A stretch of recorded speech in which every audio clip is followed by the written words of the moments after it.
നമസ്കാരം കൂട്ടുകാരെ. നമ്മൾ ഇന്ന് ചർച്ച ചെയ്യാൻ പോകുന്ന പഞ്ചവത്സര പദ്ധതികളെക്കുറിച്ചാണ്.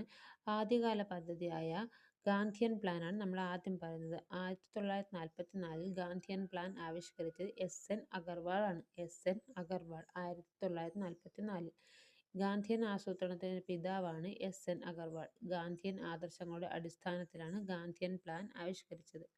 ഈ പദ്ധതിയുടെ ലക്ഷ്യം സാമ്പത്തിക വികേന്ദ്രീകരണവും കുടിൽ വ്യവസായങ്ങളുടെ ഉന്നമനത്തിലൂടെയുള്ള ഗ്രാമവികസനവുമാണ്. നാരായൺ അഗർവാൾ വാർധ കോളേജിലെ പ്രിൻസിപ്പലായി സേവനമനുഷ്ഠിച്ചിരുന്നു. ഗാന്ധിയൻ പ്ലാനിന്റെ അവതാരിക എഴുതിയത് നമ്മുടെ മഹാത്മാഗാന്ധിയാണ്. ഗാന്ധിയൻ സമ്പദ് വ്യവസ്ഥയുടെ പ്രധാന വക്താക്കളിൽ ഒരാളാണ് ജെ.സി. കുമരപ്പ.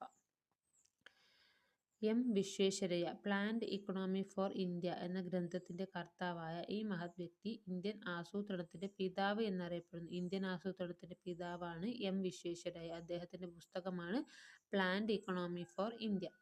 ഇന്ത്യയിൽ എഞ്ചിനീയേഴ്സ് ഡേ ആചരിക്കുന്നത് സെപ്റ്റംബർ 15. അന്നാണ് വിശ്വേശ്വരയ്യയുടെ ജന്മദിനം. September 15 engineers day. Visvesvaraya National Institute of Technology സ്ഥിതി ചെയ്യുന്നത് നാഗ്പൂരിലാണ്. Visvesvaraya National Institute of Technology സ്ഥിതി ചെയ്യുന്നത് നാഗ്പൂർ. ഇന്ത്യൻ എഞ്ചിനീയറിംഗിന്റെ പിതാവ് എം. വിശ്വേശ്വരയ്യ. ആധുനിക മൈസൂർ നഗരത്തിന്റെ ശില്പിയും എം. വിശ്വേശ്വരയ്യ ആണ്.